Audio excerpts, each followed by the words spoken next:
Biar Tuhan disenangkan dengan pujian kami. Dan sekarang kami berikan hati yang mau diajar oleh kebenaran firman Tuhan. Kami lapar dan haus akan kebenaran. Bicara bagi kami pulang dengan membawa jawaban, kesembuhan, pemulihan, berkat dari Tuhan. Kami sambut firman-Mu di dalam nama Yesus. Dan siap kita yang percaya, sama-sama katakan amin, amin. Silakan duduk, Bapak bisa dikasih oleh Tuhan.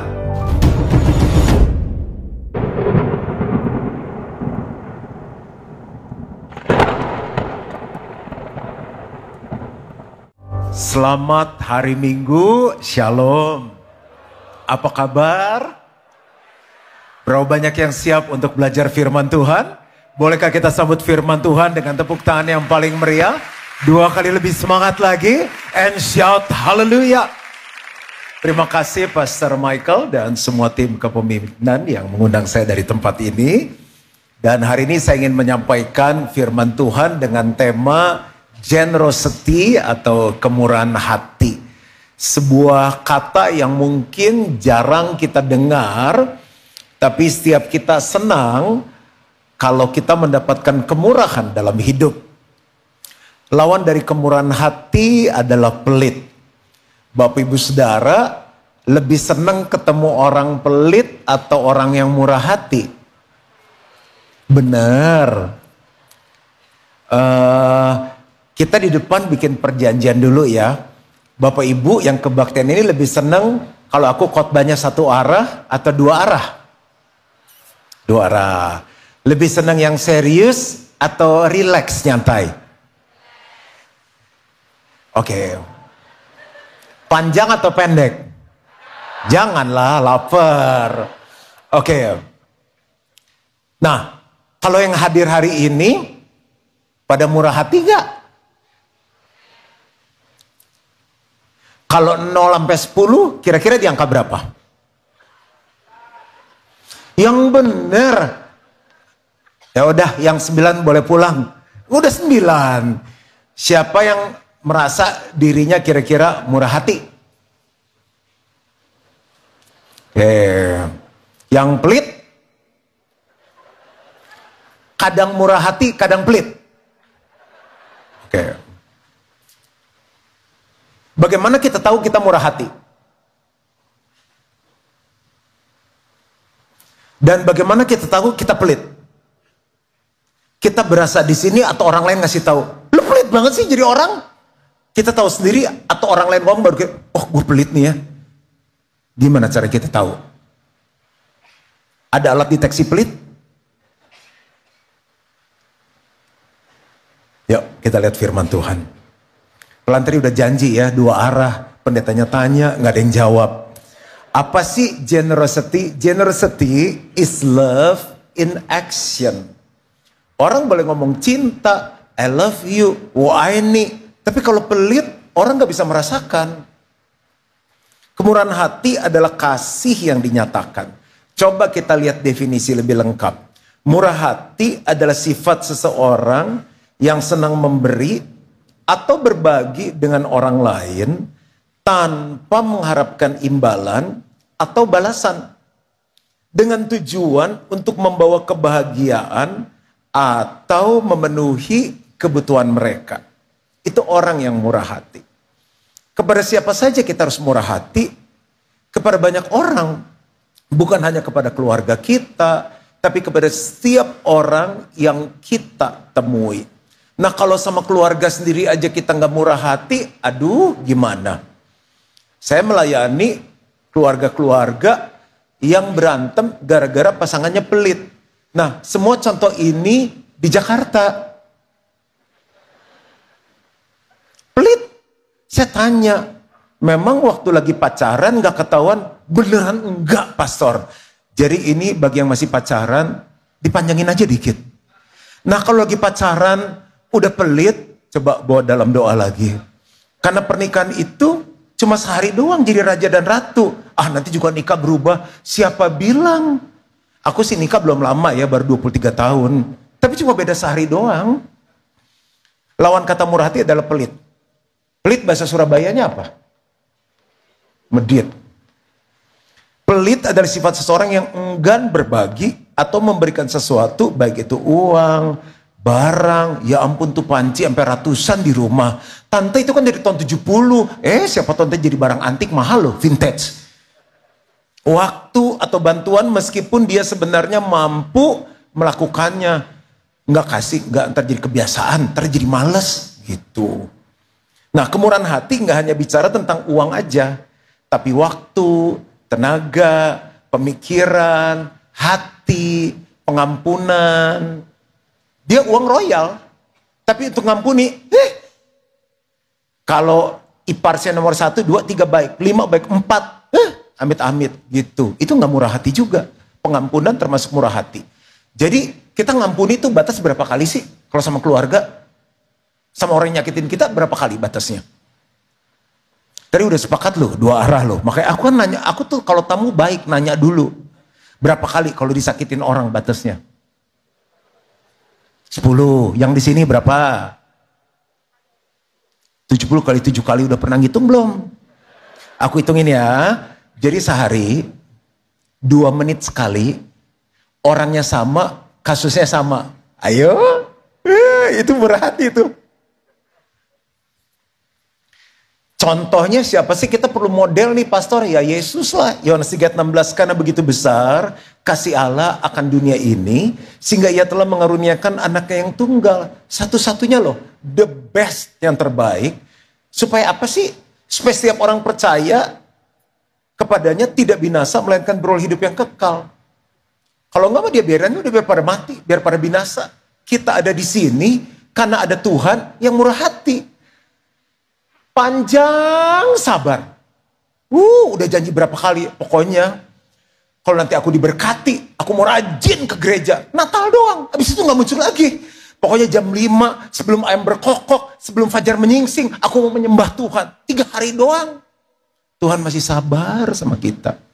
Itu Tuhan murah hati. Semua contoh di Jakarta. We can give without loving, but we can never love without giving. Yang artinya adalah gini, kita bisa memberi tanpa mengasihi. Ya memang gua harus memberi, ya kan? Tetapi kita tidak akan pernah bisa mengasihi tanpa memberi. Jadi kita bilang sayang sama suami, sayang sama orang tua, sayang sama Tuhan. Tapi kita nggak generous, nggak bisa. Bapak Ibu pernah jatuh cinta nggak? Aduh, kasihan. Jatuh cinta, ini semua dijodohin. Jatuh cinta, fall in love. Tadi kebaktian 1, saya tanyakan, saya nyanyi, jatuh cinta. Sama-sama. Masa Pastor Michael gak tahu lagu itu? Ya aduh, Pastor Michael. Sekarang kan udah inflasi, udah bermiliar rasanya. Itu saking berjuta rasanya, ada lagu katanya, teh kucing rasa coklat. Cat dirt tastes like chocolate. Itu gunung pun akan kudaki, lautan pun akan kuseberangi. Orang jatuh cinta tuh royal banget. Bentar kirim WhatsApp, I love you. Itu lagi pacaran tuh sehari bisa 7 kali. Diciumin terus pacarnya. Kirim bunga, kirim coklat, kirim bakwan. Udah kawin, udah dikasih kode, nggak ngirim-ngirim. Cintanya sudah turun. Orang jatuh cinta selalu memberi. Siapa yang di sini cinta Tuhan? Harusnya murah hati. Siapa yang sayang sama pasangannya? Harusnya murah hati. Masa uang belanja udah 5 tahun nggak naik-naik? Ayam udah naik kemana-mana. Lanjut. Ada suami yang pelit ke istrinya. Ada bos yang pelit ke anak buahnya. Kan hukum ekonomi apa? Pengeluaran sekecil-kecilnya, pemasukan sebesar-besarnya. Ada anak yang pelit ke orang tuanya, bayar ke papa mamanya yang gedein dia sampai segede gitu. Sampai nggak bisa dikecilin lagi. Pelitnya minta ampun. Hitungan. Pak, yang itu 200.000 belum transfer loh. Dulu tiap 3 bulan ganti sepatu tuh kaki segede gajah. Udah makan berapa karung beras nggak pernah ditagih. Pelit banget ke orang tua. Ke mertua dulu sampai kasih martabak, telurnya 4, sampai kolesterol naik. Begitu dapat anaknya nggak pernah ngajak makan lagi. Maaf, saya agak emosi. Ke temen pelit, tiap kali makan bareng pas mobil, gue kencing dulu ya. Oke lah. Pas bil datang tagihan, gue jemput anak dulu ya. Ada aja alasannya. Love is giving, lust is getting. Depannya pakai L semua. Jadi Cinta itu memberi, kasih, tapi nafsu itu mengambil. Itu orang pelit. Cinta adalah begini. Keinginan untuk memberi walaupun mengorbankan diri sendiri. Ini my bestie nih, my best friend nih, tapi pelit. Jadi cinta memberi, nafsu mengambil. Sekarang mulai khotbah. Kenapa sih Tuhan mau kita murah hati? Kita kan anak dari Bapa di surga kan? Siapa yang anak dari Bapa di surga? Selain aku. Oh sama kita. Bapak Ibu pengen anak kita pelit atau murah hati? Murah hatilah. Kita ketemu teman nih. Kenalin nih anak saya 3 nih. Agus, Budi, Joko. Ini lulusan luar negeri. Anak saya 3 nih Pak. Pelit semuanya. Loh, apa yang bisa kita banggain kalau punya anak pelit? Bapak di surga, kalau lihat anak-anaknya pelit, ngurut dada. Tapi begitu lihat dia GSJS, murah hati, bangga surga. Kita angkat dulu. Oke, sekarang masuk ke poin khotbah. Kemurahan hati membawa kita lebih dekat pada Tuhan. Bapak Ibu pengen gak sih dekat sama Tuhan? Orang rebutan dekat sama orang berkuasa. Pengen deket foto. Pak, foto Pak, foto Pak. Dipajang foto sama si ini, sama si itu, sama si itu. Selain buat itu, biar ya aku pernah foto sama ini loh. Posting di medsos. Katanya kalau dekat sama yang berkuasa bisa kecipratan. Ada benernya sih. Matius 6 ayat 21. Karena di mana hartamu berada, di situ juga hatimu berada. Misalnya kita naruh uang di bank tertentu. Dapat berita, bank itu kan lagi goyang. Kan kalau transfer itu kan ada batas ya. Ada yang 300 juta, 100 juta. Uang kita 300 miliar. Hari Minggu lagi dengar beritanya. Tebak, Senin pagi, apa yang kita lakukan? Tuh, tadi udah janji kan, 2 arah kan. Apa yang kita lakukan Senin pagi? Ke bank, di mana kita taruh uang kita. Karena di mana hartamu berada, di situ hatimu berada. Pakai contoh yang lebih gampang deh ya. Bu, siapa ibu-ibu di sini suka tas? Rohani sekali. Atau ibu-ibu di sini suka menyembah Tuhan, suka puasa. Oke. Katanya ada tas tuh dari yang murah sampai seharga rumah di Tenteng. Saya baru ngerti kalau, ayo ibu foto. Kenapa begitu foto langsung tasnya di depan? Karena seharga rumah. Itu ada kulit namanya eksotik. Kulit krokodil, kulit buaya. Yang paling tren sekarang tau nggak apa? Biar Surabaya nggak ketinggalan. Kulit nyamuk. Itu dari ribuan nyamuk diirin satu. Itu lebih mahal dari kulit kroko. Terus satu-satu hujan besar. Kemarin saya turun pesawat, hujan besar. Pastor mereka bilang ini jarang, ini blessing banget. Amin. Payung cuma satu, yang kita payungin kita atau tasnya. Tadi ditanya yang suka tas, nggak ada yang angkat tangan. Tasnya, kenapa? Di mana hartamu berada, di situ hatimu berada. Kenapa itu tas, kita udah tabung, udah ikut pinggang. Cicil 12 kali 0%, sampai itu tas dapat. Jangan sampai rusak. Saya lihat begitu dimasukin ke airport, masukin ke conveyor belt, mau scan x-ray, tasnya dibajuin. Saking sayang sama tuh tas. Nah, apa aplikasinya? Waktu kita generous sama Tuhan, kita taruh uang kita ke Tuhan, semakin hati kita dekat sama Tuhan. Waktu kita dekat sama Tuhan, kita bisa dengar isi hati Tuhan. Kita bisa dengar pesan Tuhan. Semakin kita dekat sama Tuhan, kita mirip sama Tuhan. Aku itu waktu datang, sebelum ini timbangan aku 92,8. Sekarang 78 kilo. Kenapa? Karena aku main sama Pastor Michael. Dia bilang harus turun pastor. Harus turun pastor. Aku datang bukan dibawain kue, dikasih timbangan. Jadi makan harus nimbang. Bayangin. Tapi turun kan? Bandingin foto aku 2 tahun lalu sama foto sekarang. Turun 13 kilo. Dekat dengan siapa perubahan itu terjadi? Saya tanya lagi, pengen dekat sama Tuhan gak? Dekat sama Pastor Michael lagi hidupnya berubah, apalagi dekat sama Tuhan. Salah satu cara dekat adalah generosity. Siapa yang pengen dekat sama teman yang pelit? aku pengen main sama kamu dong. Kenapa? Karena kamu pelit. Loh, enggak dong. Tiap kali mau makan dia kencing pas bayar bil. Ada cerita orang muda yang kaya. Dia datang sama Tuhan Yesus. Tuhan Yesus, guru yang baik. Gimana caranya bisa dapat hidup yang kekal? Udah, turutin aja tuh semua perintah yang ada. Perintah yang mana? Itu, jangan membunuh, jangan berzina, jangan mencuri, hormati orang tuamu. Oh itu, udah semua. Hah? Udah semua kata Tuhan Yesus. Iya. Oh kalau gitu gini deh, kan dia orang muda kaya. Jarang loh. Kalau enggak, itu kayak turunan kan. Biasa muda masih berjuang, kalau enggak dia punya pohon duit di belakang. Biasa muda kan masih berjuang, tua baru kaya. Kalau Surabaya gimana? Takut salah ngomong nih, soalnya nggak ada respon nih. Surabaya muda udah kaya ya? Oh, siap salah. Oke. Terus Tuhan Yesus bilang gini, oke, jual semua harta kamu, kasih ke orang miskin, ikut aku, kata Yesus. Yesus bilang, oh ini hartanya nih penghalangnya. Dia nanya loh, gimana caranya punya hidup yang kekal? Tuhan Yesus bilang, jual semua hartamu, kasih ke orang miskin. Yesus nggak minta, ikut aku. Firman Tuhan catat, lalu orang muda itu pergi dengan sedih, sebab hartanya banyak.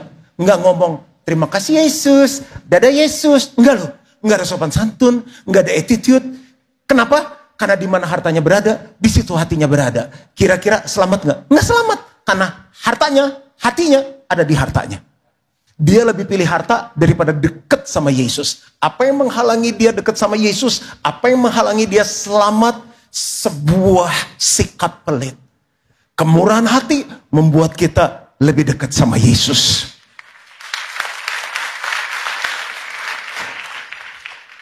Tepuk tangannya kok agak fales ya. Bisa yang semangat nggak? Kan GSJS gitu.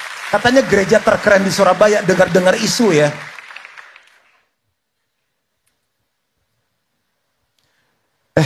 Kita murah hati aja. Orang pengen deket sama kita. Istri aja tambah lengket sama suami yang murah hati. Pengen nempel sama suami. Murah hati. Masa sama Yesus gak deket? Nomor 2. Kemurahan hati membuat kita serupa dengan Yesus. Lukas 6 ayat 36. Kita baca sama-sama. 2, 3. Hendaklah kamu murah hati sama seperti Bapamu adalah murah hati. Kan kita anak dari Bapa di surga. Masa bapaknya murah hati, anaknya gak murah hati? Pilihan dalam kekristenan cuma satu. Mirip Yesus atau mirip setan. Mirip Yesus atau mirip dunia. Kan tujuan kita ikut Yesus supaya serupa Yesus. Saya punya teman di Jakarta namanya Aderai. Beda nasib aja, dua-dua fitness, dia jadi, saya batal. Dia kasih saya member seumur hidup, mungkin dia pikir semoga ada harapan. Nah di tempat fitness dia, ada foto dia, begini nih. Lengannya ini segede paha saya. Sehingga orang mau jadi member dengan harapan badannya seperti Aderai. Kalau Juan Mogi bikin fitness, Juan Mogi fitness, dan Juan Mogi ini yang perutnya masih family pack, foto di depan, Bapak Ibu mau jadi member nggak? Ketawanya melecehkan. Yang di sebelah sini aku kasih 20% karena kalian tuh lebih respect sama saya. Mau jadi member nggak? Tapi bedanya kalau di aku doain loh. Terus ada siraman firman. Terus aku tumpangin tangan. 20% diskon. Nggak mau juga. Oke. Kenapa? Karena nggak sesuai. Kayak buang garam ke laut. Nah. Kalau kita memang mau ikut Yesus. Berarti kita harus belajar murah hati. Karena Yesus adalah murah hati. Hidupnya aja dia kasih. Ada cerita. Ini true story. Seorang yang lagi jalan di shopping street. Lihat anak gelandangan. Di musim dingin. Dekil. Lagi di etalase display toko sepatu. Lagi gini lihat sepatu. Dia gak tega lihat anak itu.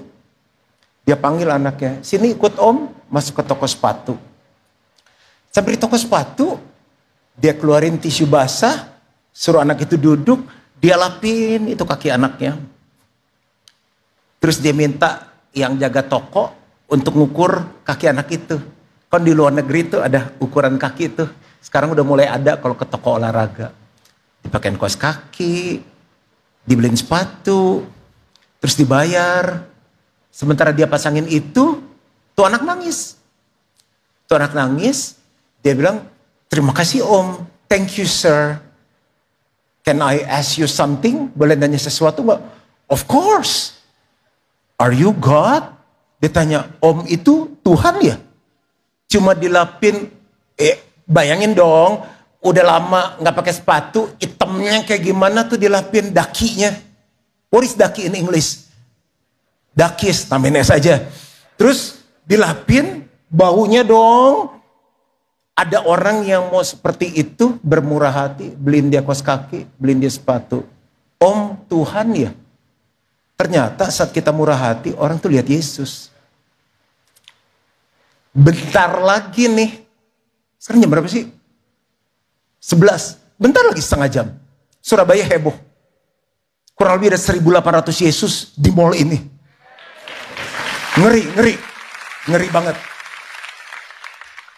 Saya suka ngajarin nilai sama anak saya. Jadi tiap kali saat teduh, saya bilang Carissa dapat apa di firman. Saya ngajarin salah satunya murah hati. Murah hati itu apa sih, Dad? Saya bilang kita nggak boleh pelit, harus banyak berbagi. Jadi ke food court, dia minta beli mie, kasih 100.000 sama istri saya, dia sama sepupunya, baminya 30.000, 2 bami kan 60.000. Selesai, istri saya tanya, mana uang kembalinya? Nggak ada mami. Loh, minta dong uang kembaliannya. Jadi begini, tadi yang jualan opa oma, kasihan mami, ngangkut air, potong sayur. Ica nggak tega, udah tua. Ica kasih 40.000-nya buat opa oma. Terus kan Dedi Mami ngajarin mesti generous. Harga baminya berapa Carissa? 30.000.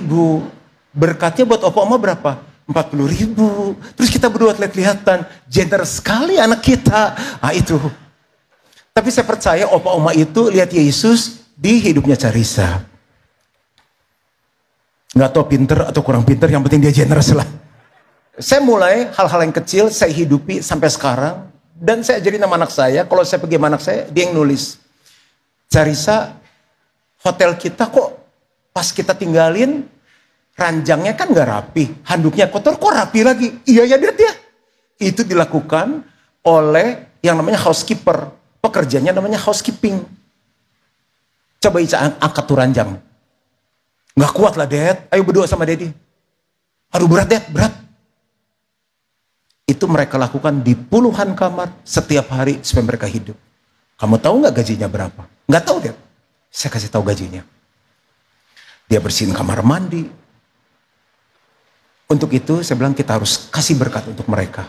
Karena kalau mereka kaya, mereka nggak kerja di hotel, mereka bikin hotel. Bener juga ya Dad ya. Jadi ambil kertas sama pulpen di hotel. Dear housekeeper, thank you for your service. With love. Kita kasih hati. Kalau kita gambar orang pakai senyum, kita kasih uang yang layak. Every day. Karena ganti-ganti. Bagaimana kita tahu orang itu lihat Yesus? Karena setiap kali kita pulang, handuk itu jadi model bebek. Handuk itu jadi model apa? Kita nggak perlu itu. Kan gue pengen pakai, emang gue mandi pakai bebek? Kan enggak. Kita harus lurusin tuh handuk. Kita tahu itu orang happy. Saya kalau plan gereja-gereja kemanapun, bisa dijemput oleh supir GSJS, ini yang ketiga. Saya selalu siapkan, dimanapun. Saya minta amplop bersih, di hotel, saya siapkan uang yang bersih, saya bilang, dear Bapak Supir, terima kasih untuk pelayanannya, Tuhan memberkati Juan Mogi. Saya masukkan, saya nggak kual-kual turun, Pak, terima kasih untuk pelayanannya, Tuhan berkati. Senyumnya itu loh.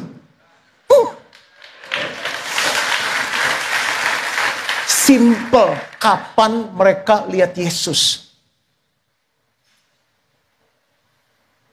Abis ini pada makan siang nggak? Sama siapa? Nggak boleh galak. Yang benar aja. Sama siapa? Sama keluarga kan? Coba nanti, ini kan gereja keluarga ya. Namaku Agus, nama kamu siapa? Budi. Budi mau kemana? Pulang. Makan siang sama aku. SKSD dong Pak, sok kenal, sok dekat. Enggak, kita keluarga dalam Tuhan. Kenapa? Kamu ulang tahun? Mau racunin aku? Enggak. Aku pengen aja berkatin kamu. Detik itu, dia lihat Yesus. Enggak usah amin, gak apa-apa, cuma contoh doang. Besok ke kantor kan? Makan siang kan? Kita mungkin makan siang di kantin, di mana? Atau kita kerja di kantor. Tanya teman kita yang mungkin belum kenal Tuhan. Kamu makan siang apa? Aku bawa, istriku siapin. Makan sama aku yuk. Kenapa? Lu ulang tahun? Enggak, aku pengen traktir kamu. Serius lu? Iyalah, 2 rius. Dia lihat Yesus. Ini di mall bukan sih gereja? Selama ini istrinya udah gini nih, lihat kalau ke mall. Pak, lucu Pak, lucu Pak. Ditarik gitu. Basaro lagi, para tapas. Apa sih Pak? Udah sampai lucu dipegang-pegang, udah merahnya bagus loh Pak. Kamu kan udah ada merah. Tapi ini yang aku punya kan merah darah Yesus. Ini merah kermisi. Udah pokoknya kita nggak approve aja. Coba ikut masuk. Iya ya Maya, lucu ya. Mama pengen. Iya. Satu saat ya Ma, kasih kata-kata yang satu saat pasti gitu loh. Paling gak dia lihat sepertiga Yesus. Tapi kalau ada uangnya, berkatinlah.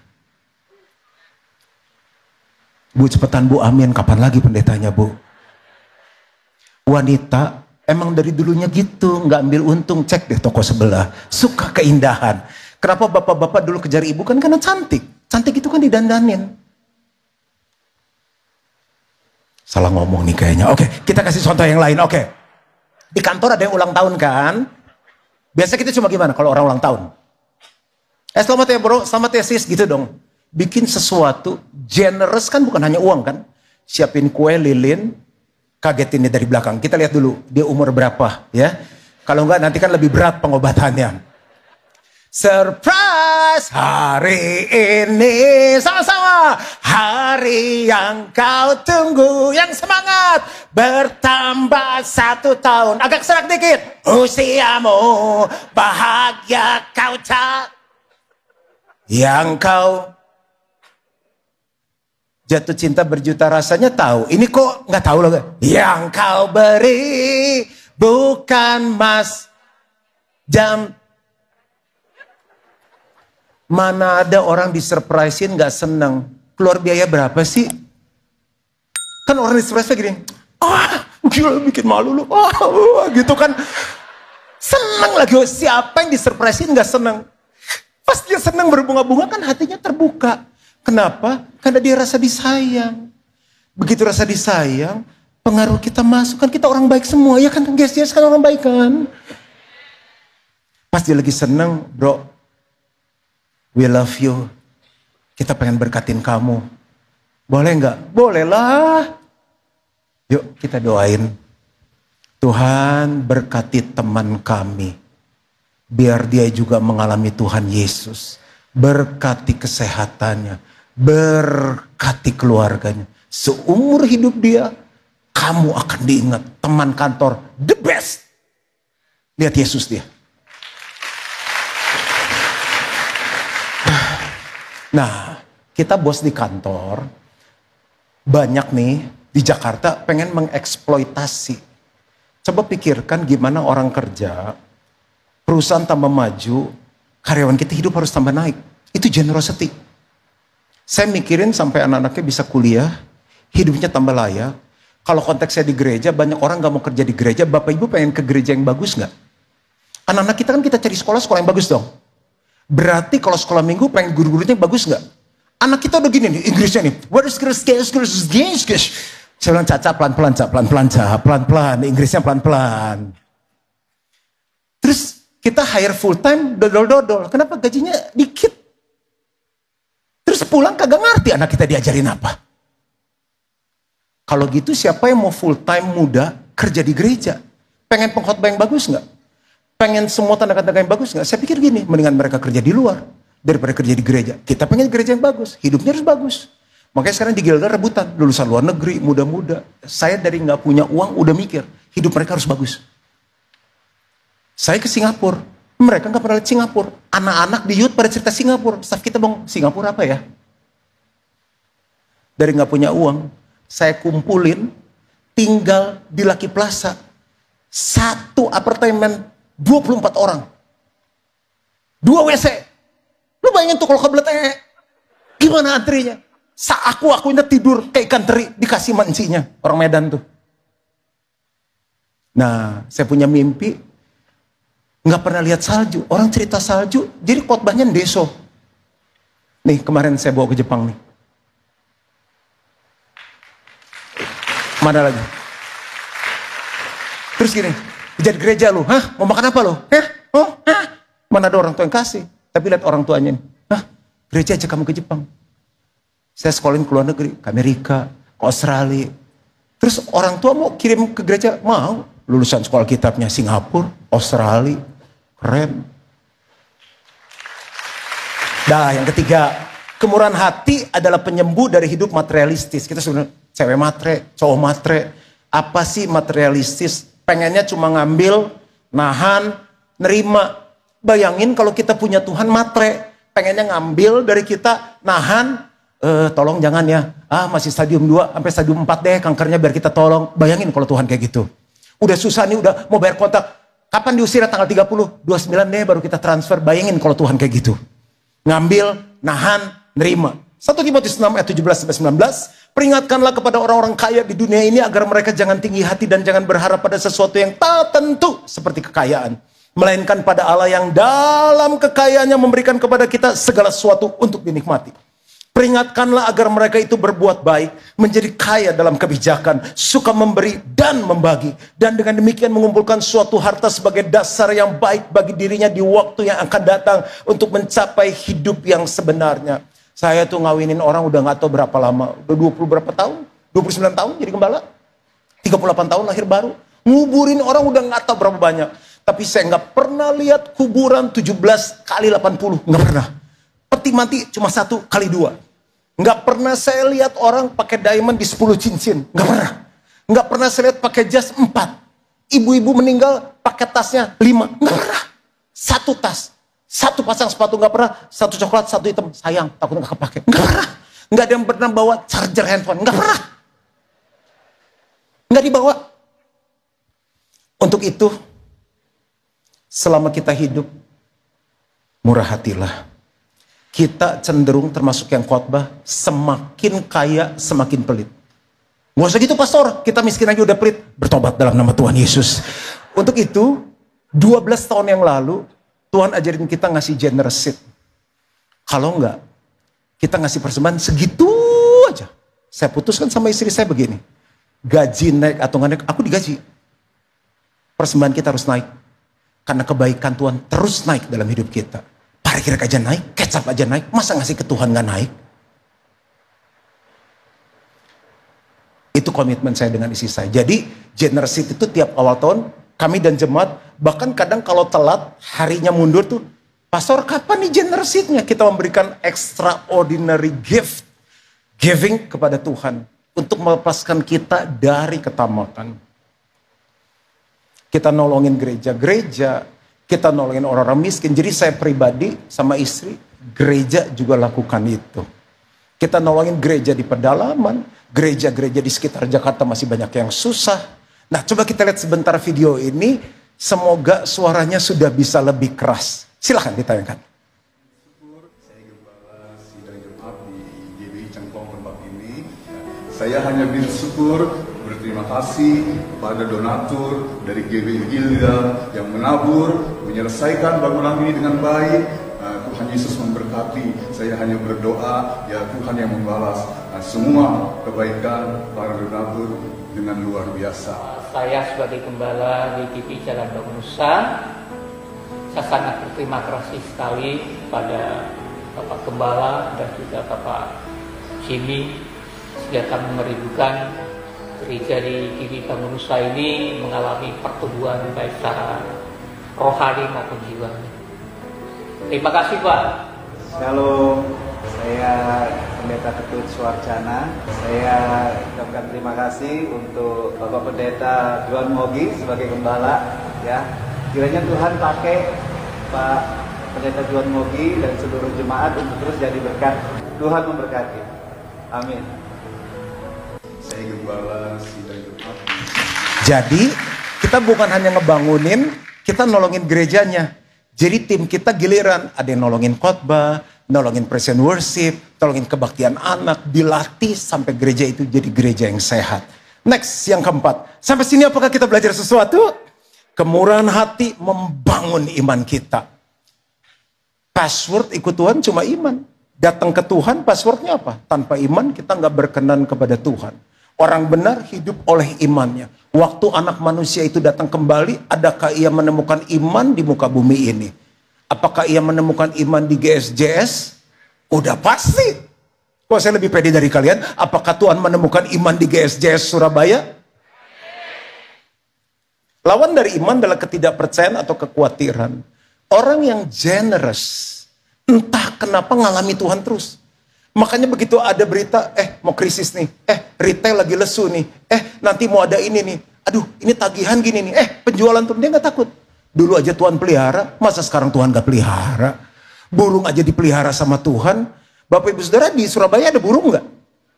Enggak, jangan marah, cuma nanya dong, ada burung kan? Pernah ada burung jatuh di depan kita terus gini, Rung, kenapa Rung? Stroke, serangan jantung. Gak pernah. Burung aja dipelihara sama Tuhan, apalagi kita.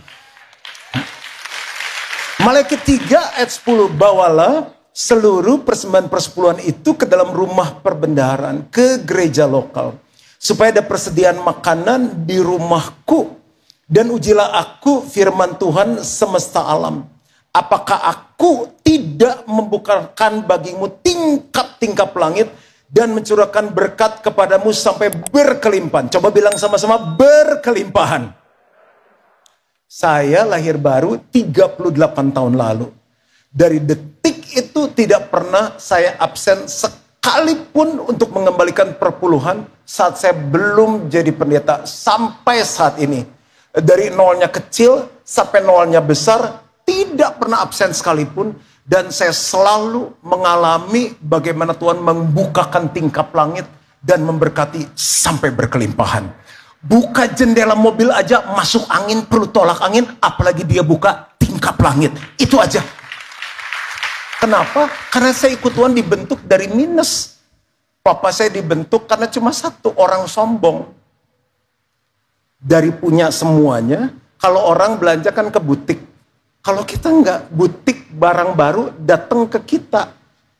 Dan segala hal.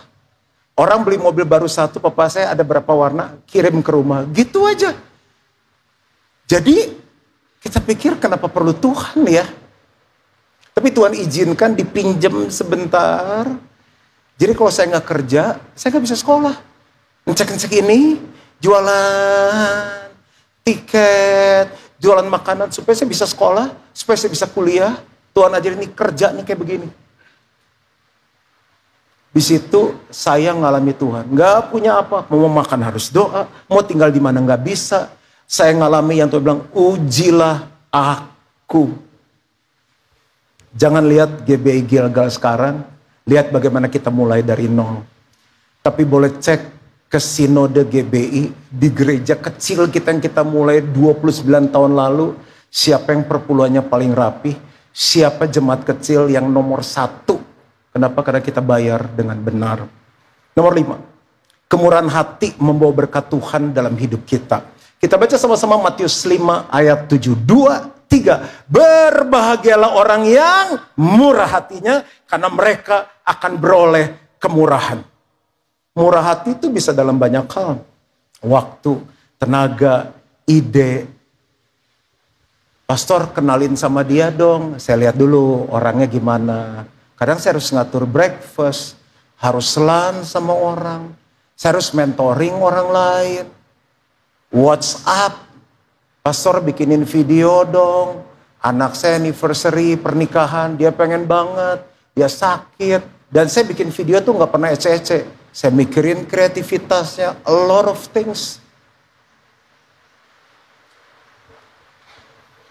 Kejadian 26 ayat 12 sampai 13. Maka menaburlah Ishak di tanah itu dan dalam tahun itu juga ia mendapat hasil 100 kali lipat sebab ia diberkati Tuhan.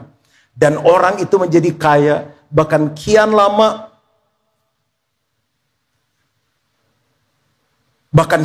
kian kaya sehingga ia menjadi sangat kaya. Kita awalnya sewa di satu tempat, diusir karena dibeli. Dipindah ke tempat yang lain, diusir karena dibeli. Yang punya uang berkuasa. Diusir lagi ke tempat lain, dibeli lagi. Diusir lagi ke tempat yang keempat. Udah tanda tangan kontrak, sewanya dinaikin. Aduh, gimana ini? Ya udahlah, namanya harus naik. Kejadian lagi, dinaikin lagi. Loh, saya bilang buat apa bikin kontrak? Kok dinaikin lagi? Ya Bapak, saya disuruh atasan, kalau nggak terima panggil aja pengacaranya. Ya pendeta suruh pakai pengacara, ya udahlah. Kalau sanggup bayar, kalau enggak ya udahlah. Masa lucu gereja pakai pengacara. Di titik itu Tuhan bilang, kamu sekarang waktunya untuk bangun sebuah fasilitas beribadah. Langsung saya lihat udah kita anak muda semua, jumlahnya dikit, uangnya dari mana? Siapa yang mau datang? Mau seberapa besar? Nggak pernah berpikir Gilgal seperti saat ini. Tapi saya lupa hidup kita, hidup gereja Tuhan yang kita gembalakan selama puluhan tahun sudah melatih hidup murah hati. Ternyata itu membuat berkat Tuhan turun dalam hidup kita. Dulu Pantai Indah Kapuk nggak kayak sekarang. Begitu kita putuskan belum ada jalan tol segala. Teman-teman kita bilang ini, hah? Lu bangun gereja di tempat jin buang anak?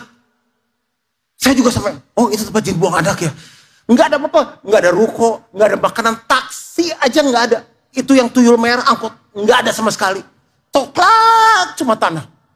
Tapi Tuhan bilang, di sini. Nah, ini sekarang tempat kita kebaktian. Kalau ke airport, nanti lihat. Sekarang sekitar 10.000, 11.000 orang beribadah setiap hari Minggu. Pas sudah penuh, Tuhan bilang, sekarang mulai Gilgal Center 2. Nah, ini yang kedua, ini 4 kali lebih luas, 1,5 hektar. Itu parkirnya 900 mobil. Ini di PIK 2. Pas udah tanda tangan, gereja tutup 3 tahun. Ada COVID. Di Surabaya ada COVID nggak?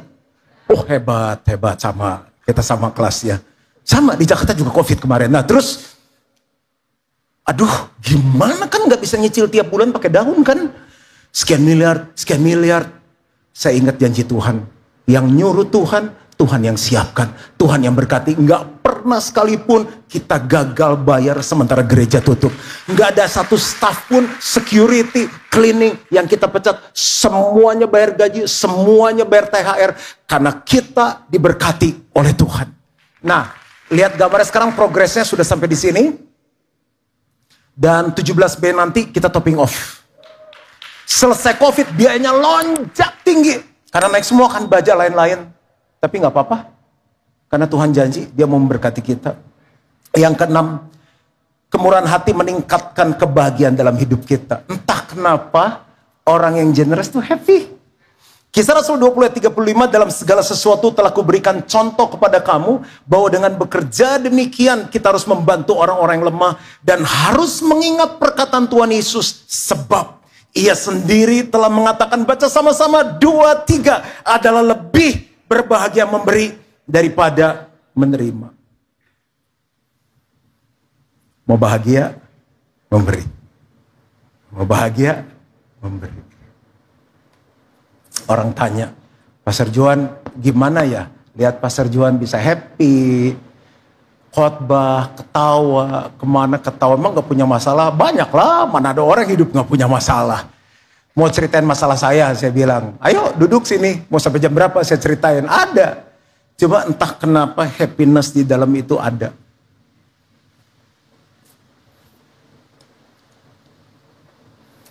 Yang terakhir dan saya selesai. Kemurahan hati memperluas pengaruh kita. Di bisnis, di keluarga, di kota, di gereja, pengaruh kita akan meluas. Amsal 11 ayat 24. Ada yang menyebar harta tetapi bertambah kaya. Ada yang menghemat secara luar biasa namun selalu berkekurangan. Uangnya ada tapi nggak pernah rasa puas. Depositonya banyak, asetnya banyak tapi nggak pernah puas. Dalam bahasa Inggrisnya bagus, Proverbs 11 verse 24, the word of the generous gets larger and larger, the word of the stingy gets smaller and smaller. Dunia orang yang murah hati semakin besar, semakin besar, semakin luas, semakin luas. Sama-sama yuk, semakin luas, semakin luas. Bapak Ibu pengen dunianya luas atau sempit? Coba deh murah hati, teman kita tambah banyak.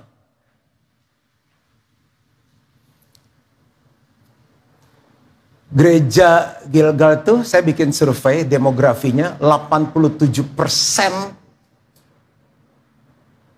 itu anak muda. Bisa biayain ratusan miliar gitu dari mana duitnya?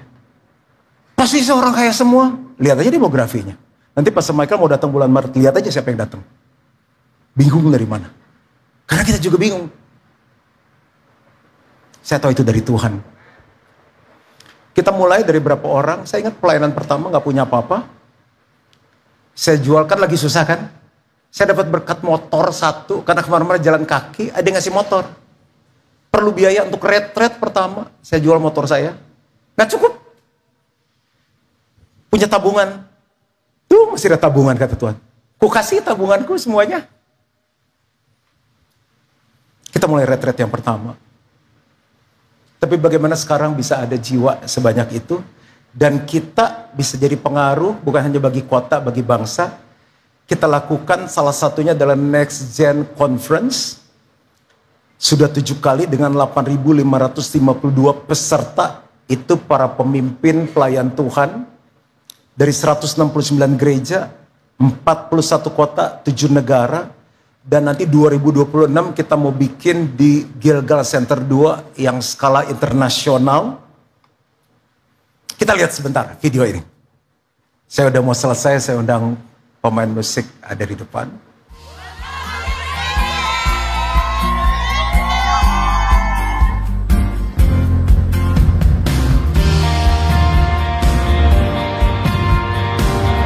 Pertama adalah purpose.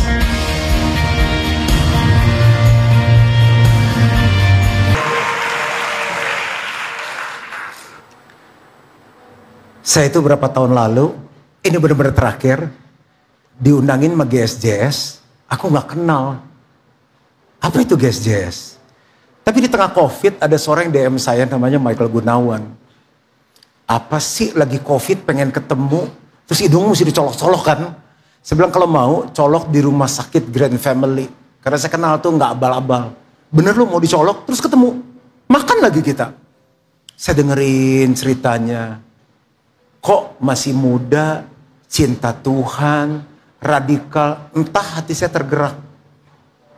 Ceritain dong tentang kamu. Dia bilang, saya jual aset saya, jual apa yang saya punya. Terus saya bangun GSJS yang di sini. Terus COVID tutup. Terus harus biayain semuanya. Nah terus saya jadi pendeta online.